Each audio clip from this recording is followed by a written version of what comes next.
Hi everybody, David here. You're watching Crazy Narcissist Ex-Girlfriend. This video is a Q&A video with my girlfriend, and lots of people had questions for her. A few people wanted to interview her, and we turned out to just do a Q&A video like I do.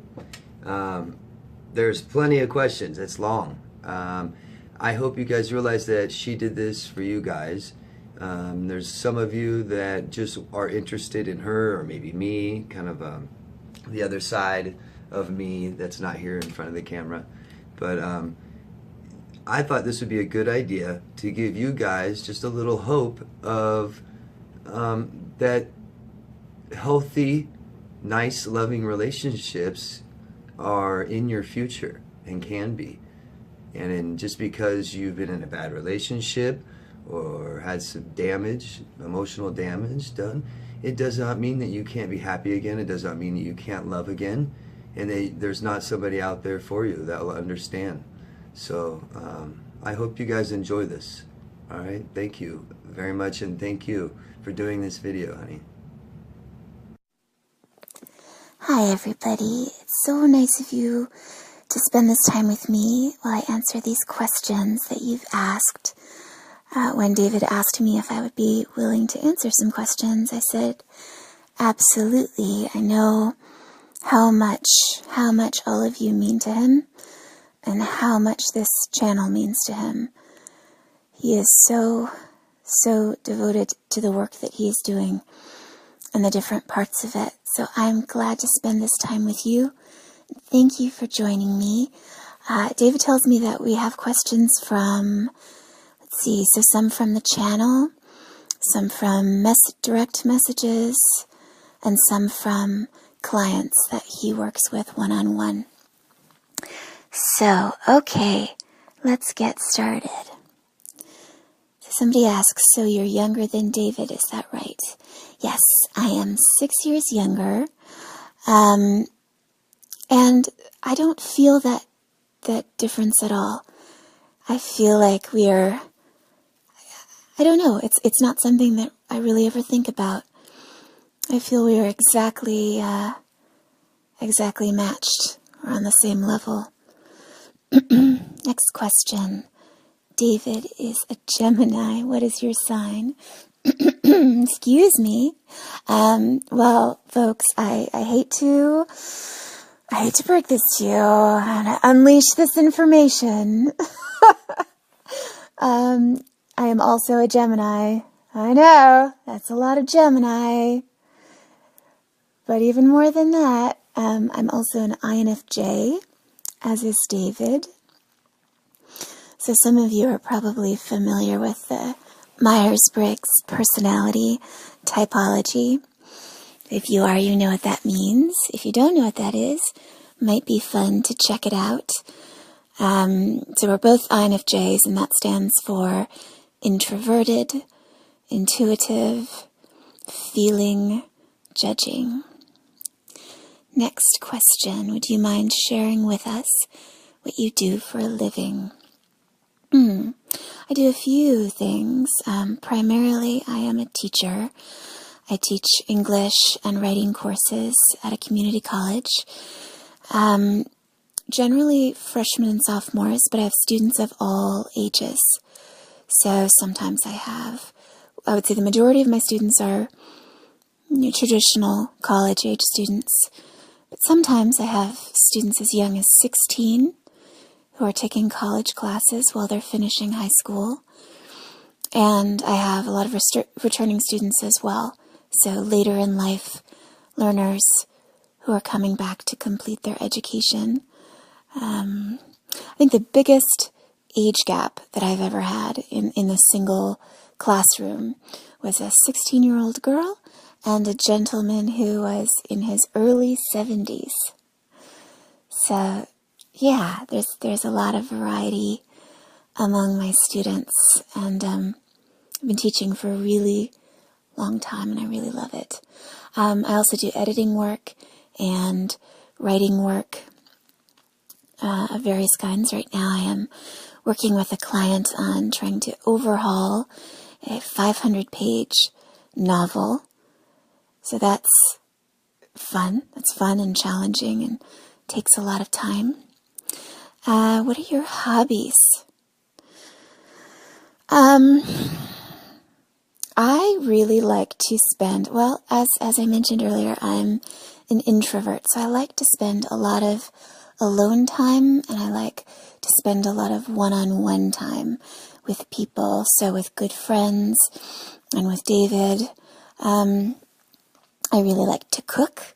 I have grand fantasies of one of these days writing a low-carb cookbook, and David has volunteered to try all of the recipes, to be a taste tester before I release a book into the world.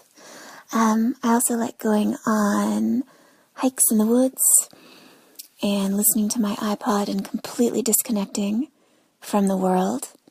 I like filling up the bathtub with bubbles and Epsom salt and lighting candles and reading, and again, just kind of recalibrating and reconnecting with my thoughts.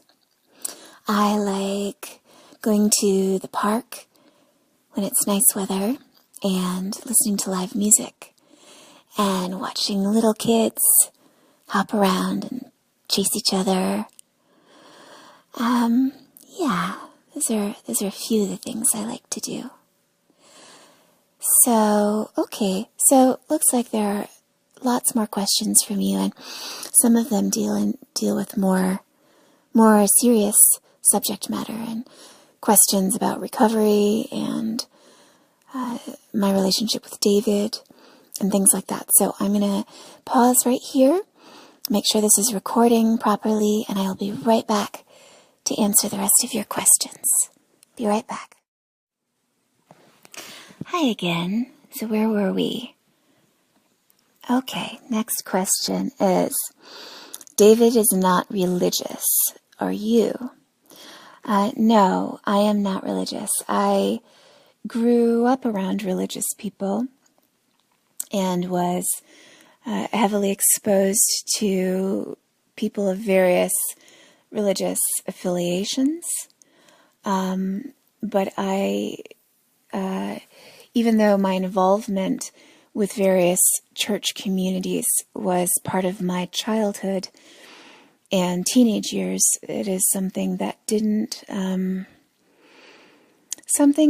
adulthood I found was not something that I connected with. I stopped attending church when I was 16, and felt much, just to be candid, much better off for it. And that's not to diminish the place of religion or spirituality in anyone else's life. That's just to say that for me, I felt, I guess maybe I could frame it like this. For me, being involved with various religious communities was not an affirming experience for me. That was not empowering for me, for the most part. And I didn't connect with the beliefs and the dogmas that were presented to me. And so I always as a child and teenager, a certain uncomfortability with the things that were taught and believed. So, making the decision to not be involved in any kind of religious communities when I was a teen was a good step for me. As an adult, I continue to. I don't practice any particular religion. I consider myself to be agnostic. David and I sometimes have funny, well, I think they're funny arguments about how we choose to define ourselves. David absolutely identifies as an atheist. I don't. I identify as agnostic, and we quibble with what that entails and what that means to us, respectively. So I would say I'm agnostic, but I am also. I'm really pausing because I'm not quite sure how to articulate what I believe. I am open to, and I am in awe of the tremendous mystery of human existence. That is something that when I actually stop to think about it, doesn't cease to amaze me. There are so many things about the universe and the world that are astonishing and mysterious. So, in that way, I feel receptive to all of the things that I don't know and that none of us can know, if that makes sense. Next question. Do you have any siblings? I do not. I had an older sister. She was 6 years older than I was, and she died at the age of 31. She was 31 and I was 26 when she died. She was very, very sick. I was 3 years old and she was 8 years old when she became sick, and her illness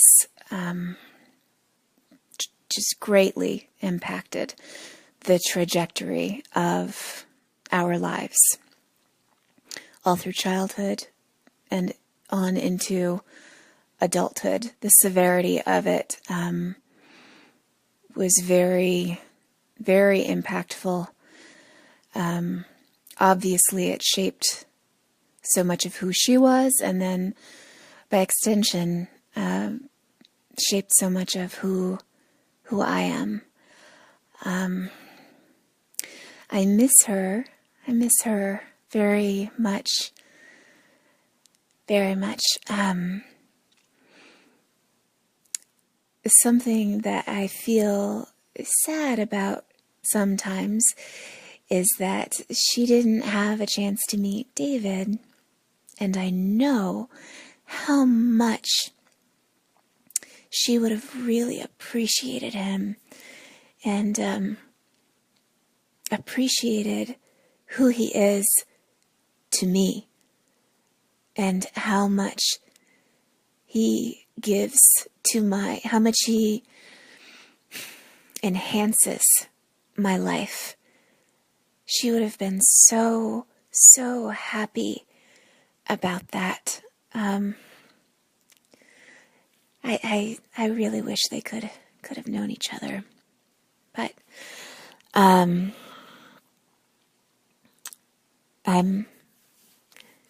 glad I got to have her as long as I did. Next question: did you and David have similar or different upbringing / childhood? This is a great question. Well, both. Similar and different. I'm going to start with that which was different about our childhoods. David, very early in his life, he lived in Houston, and then he moved to the Pacific Northwest, and then spent the rest of his childhood, teenage years, and adult life in Oregon. Actually, I forgot, he was also in Japan briefly when he was very little. But so he spent the majority of his childhood and teen years in the Pacific Northwest. I was born and grew up in upstate New York, very, very far north, about an hour from the Canadian border of Montreal. Very, very cold, quite rural. What else? I think a pretty big difference too in our early years. David's family was pretty affluent, and I grew up in a working class family. Both of my parents had working class jobs. Money was very much a strain for our family, a chronic strain. I guess that's how I could describe it. And I think that this is an important. I bring up the socioeconomic difference in our lives in that I think it informed some of our early experiences. For David, I think that he grew up in an affluent family, I think shaped him such that materialism is so unimportant to him as an adult. Even though it's important for him to be successful, to be able to take care of himself and his loved ones, money and the acquisition of shiny things is not important to him. He has seen, I think, how corrosive and frankly gross, rampant materialism can be. I know that he plans at some point, I don't know when, but at some point, he's going to talk to you all more, make some videos more, talking about his background and talking about his parents, both of whom are very narcissistic people, his father and his stepmother, very narcissistic, very concerned with appearances at all times. And their lives are, I guess I could say, very much shaped by their priorities. So David, I think in response to so much of what he saw as a child, has developed a different way of looking at the world.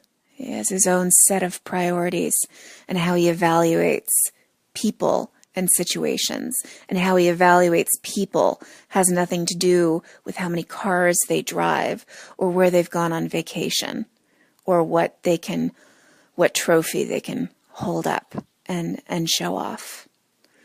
And I cannot tell you how much I appreciate that about him. So, let's see, what didn't I answer about that question?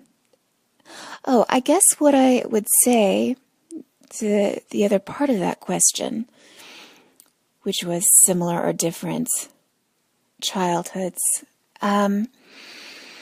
So even though there are differences in the ways that I've just talked about, I think that David and I, as young children, responded to particular family dynamics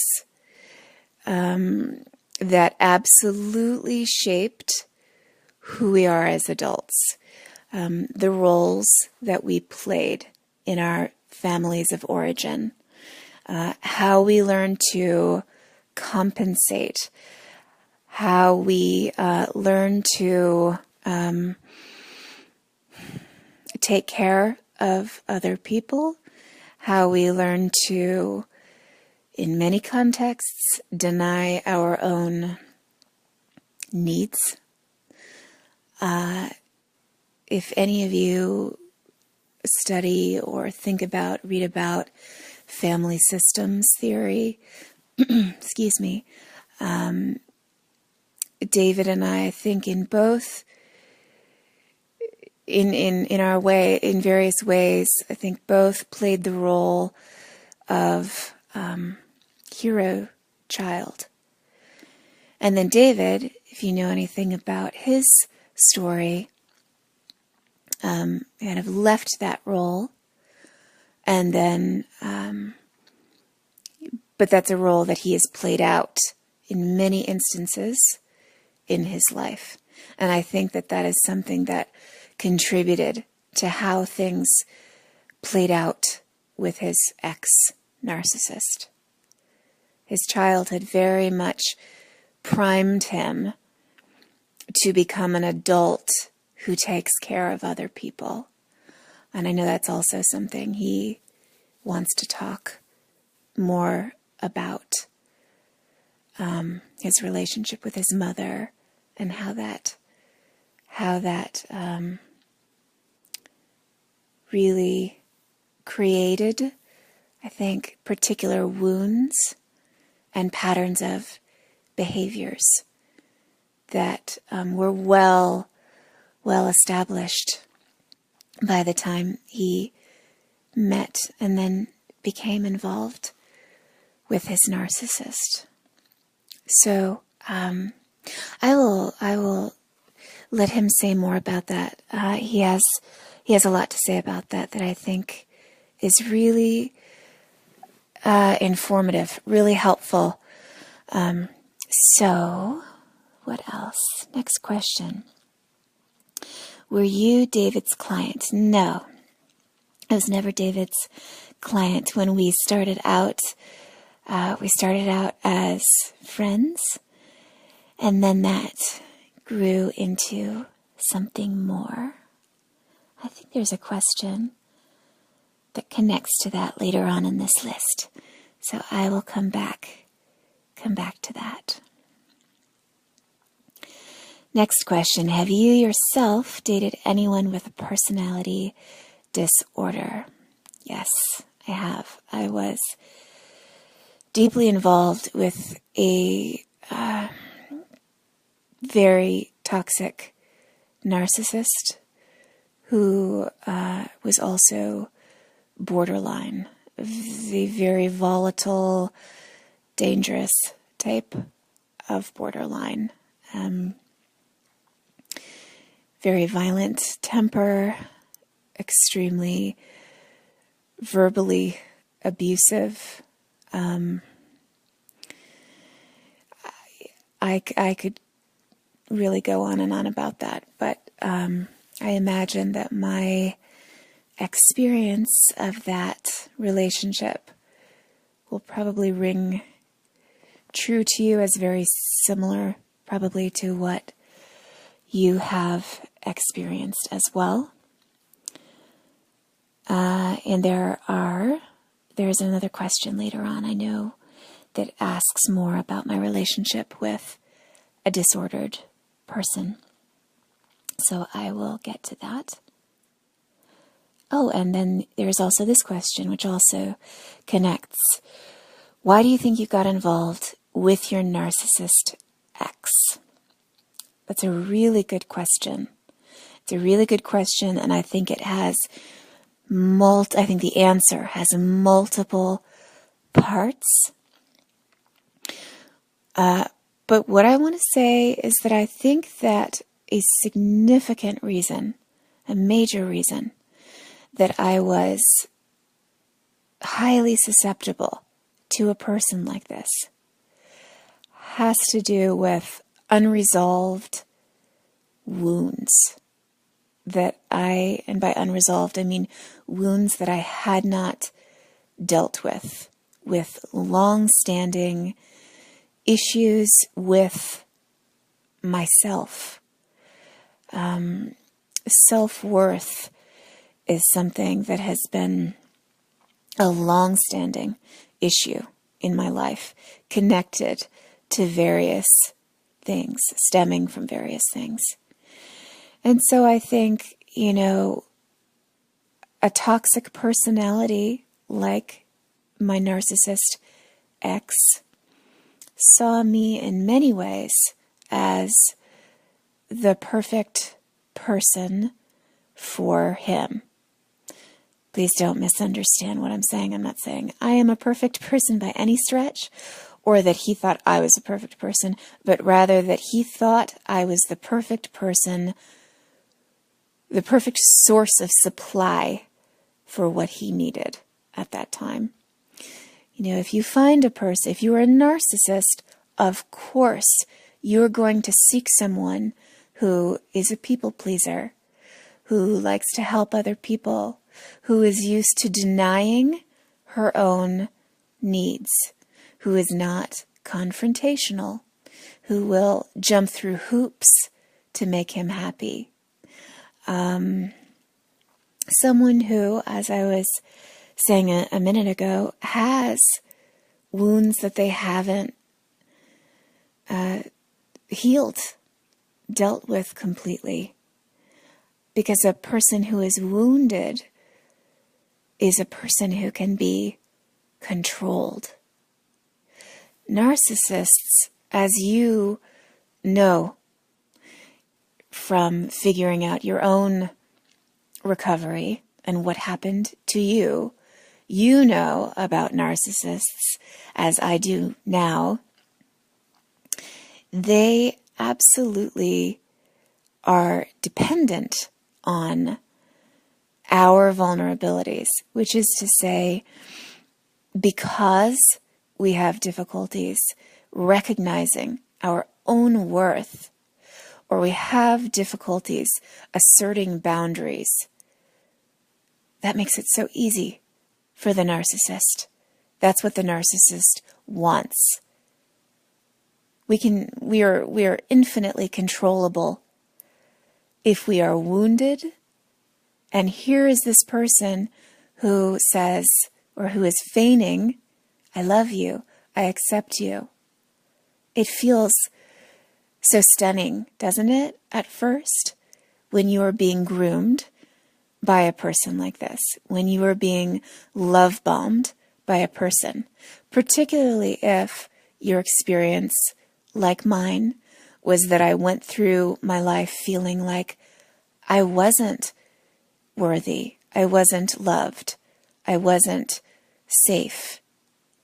So along comes a person who very accurately sums that up about me and decides, absolutely, she's going to be a great source of supply for me.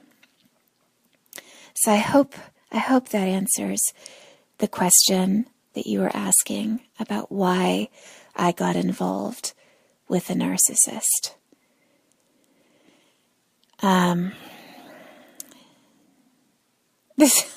This is a great question. Do you and David talk about narcissists all the time? Really great question. David and I talk about everything all the time.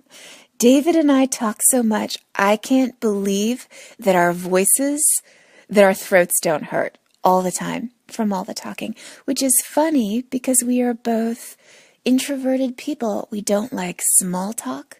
We both become very fatigued in social contexts where we feel we have to sustain ongoing conversation, and we both really value our alone time. But for whatever reason, David and I, we haven't yet anyway, we don't tire each other out. We can talk for 10 hours, truly 10 hours at a clip, and the only reason we stop talking is because we are so exhausted we can't keep our eyes open anymore. So, all of that to say, we talk about a lot of things all the time, and yes, of course, we do talk a lot about narcissism and disordered people and relationships for a few reasons.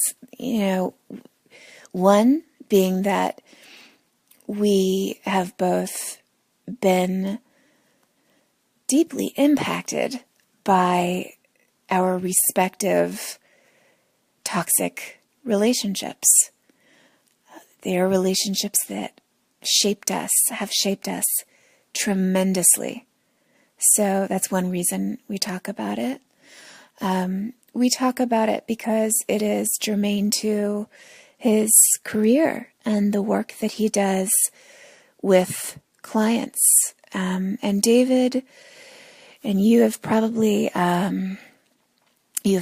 determined this about him or felt this about him already. David is a person who is almost compulsive about learning. He is not content to think that whatever knowledge he has is enough, or whatever analysis he has is enough. He is constantly searching out information, not just about narcissism, but about everything he's interested in, and then examining it and analyzing it and incorporating it into his life, into his career. So he's always learning more about narcissism, and I am too. So we'll talk about it, learn more about it, share with each other what we learn. Just looking to see if I answered that question. Oh, so the second part, I guess, of my answer about that is that even though we are talking about narcissism and talking about serious subject matter, a lot of the time we're also being pretty ridiculous. Being pretty ridiculous too. And we talk about all kinds of things. You know, we talk about our own lives, our life together, but also the parts of our lives that are, just ours. His work, my work, his experiences, my experiences, his ongoing efforts toward self-growth and my ongoing efforts toward self-growth and self-improvement. Or if we have a crappy day, we talk about that. We laugh a lot.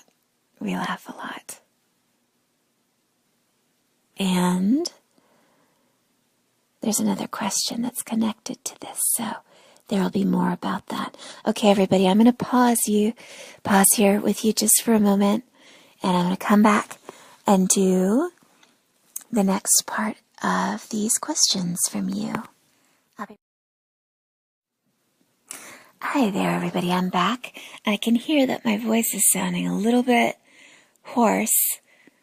I might start to sound a little bit like Darth Vader in a minute here, because I've been talking so much. So hopefully you can, bear with me. And where did I leave off? Oh, this is a good question. How long did you know David before you knew that you had feelings for him? Okay. Okay. Full disclosure here. So I was really in denial about how much I liked David. So, hindsight is 20/20. I can see it all now, looking back. When I first met David and began a friendship with him, I connected with him immediately, just immediately. And I felt so good about the friendship that we were developing, but I didn't want to like him. I was really, frankly, shut down. I was not receptive to a romantic relationship. The last relationship that I was in was with an extremely toxic narcissist. And when I ended things with the narcissist, I really believed that I was done with this. I was done with romantic relationships. I didn't want to open myself up to anyone again, and I didn't believe that it was a possibility for me. I felt so jaded and stung and destroyed by what I had been through, that the idea of being involved with a man was completely not just frightening, but unappealing. That's how shut down I was. And then enter David. And the rest is history. My best friend knew before I did. She would say to me, "Oh, you've got it bad for him." And of course I would deny it, and I would say, I do not. That's ridiculous. I don't have a thing for him. I just think he's really funny. I think he's wise. I think he's smart. I just enjoy him. I don't have feelings for him. And she would laugh and laugh. And then finally I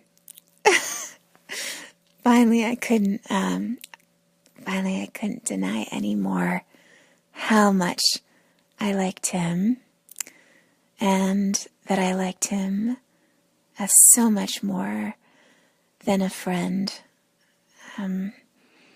He is still my friend, one of my very best friends in the world. But our friendship is part of our romantic relationship.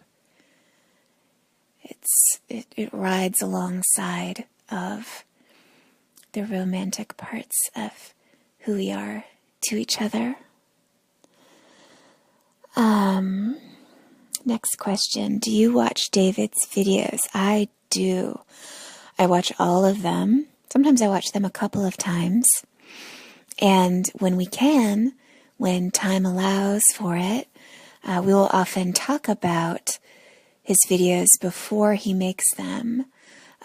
His videos are never scripted. They're very, as you know from watching them, they're very free-flowing. But before he makes them, we will often talk about a particular idea. He'll run something past me. I'll say, what about such and such? It seems like something people really need to process is such and such. Do you think that would be a good topic? And then we'll talk about various ideas and things that he could connect further. I love it. I love watching his videos. Sometimes I laugh out loud. When he makes particular facial expressions, I start giggling. My cat really likes them too. My cat gets really jazzed about watching David videos. I don't know if it's that he likes David's voice. He's so used to it now, but he can't really get enough of David videos. Question: how is his sense of humor? Do you mean what kind of sense of humor does he have? Or does he have a sense of humor? The answer is yes, he has a sense of humor. How would I describe it? It depends. It depends on his mood. Sometimes he can be pretty dry, kind of deadpan, and you don't even know that he's kidding. I don't know how many times he would mess with me and I would take him seriously before I came to know how his deadpan sense of humor works.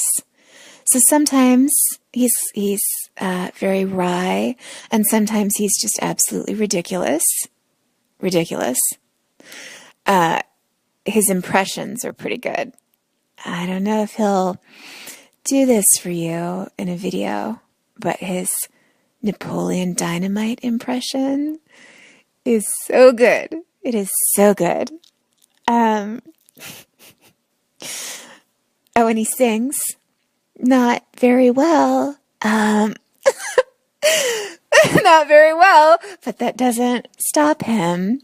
Last night we were singing. We were so tired, but for some reason we were singing the Star Wars theme together, and then we segued into the theme from the 80s version of Clash of the Titans.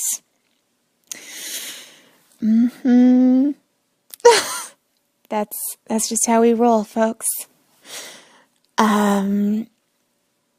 This is a great question. How is your relationship with David?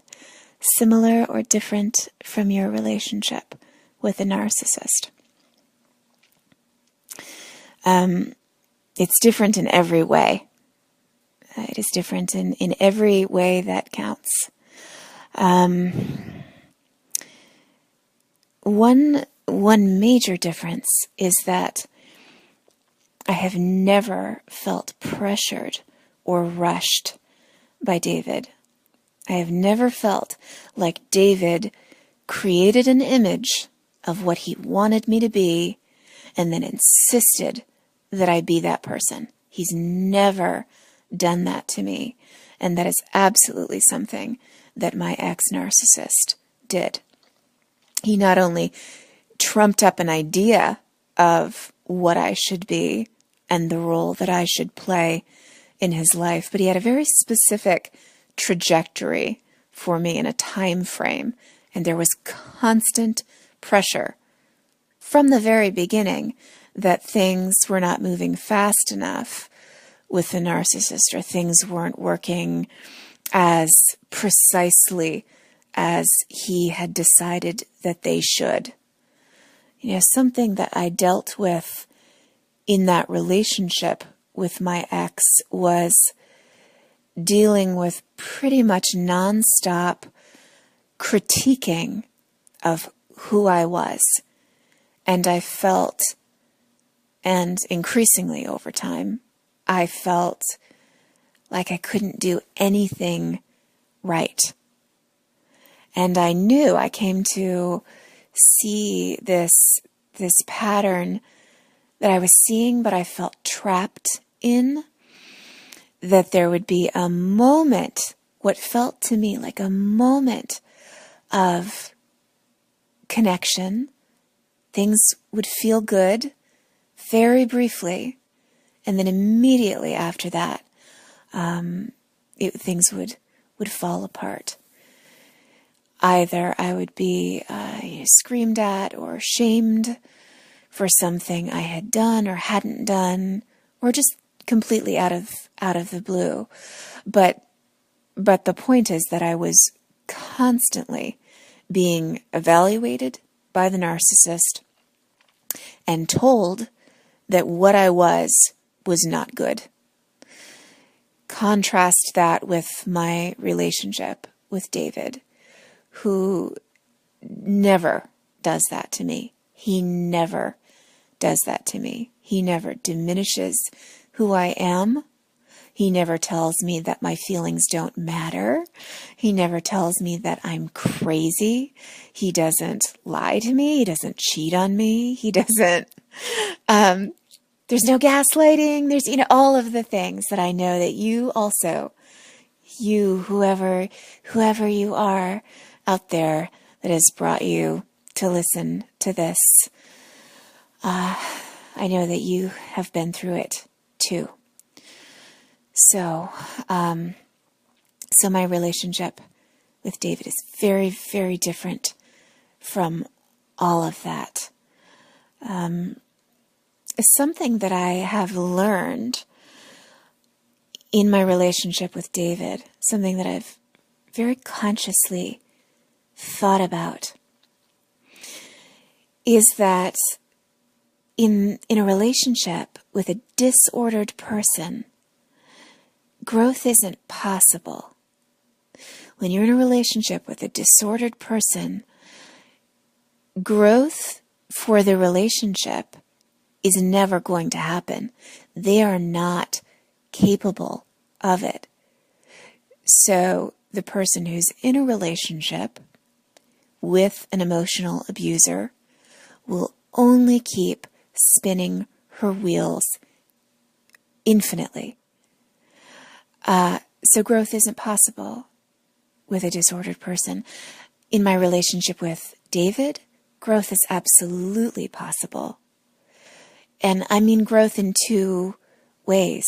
There is growth for us as a couple, ways in which we will, I hope, continue to grow together, and also growth that can happen for me, my own individual, very necessary, ongoing growth is possible in my relationship with David because he supports that growth. He's not threatened by who I am.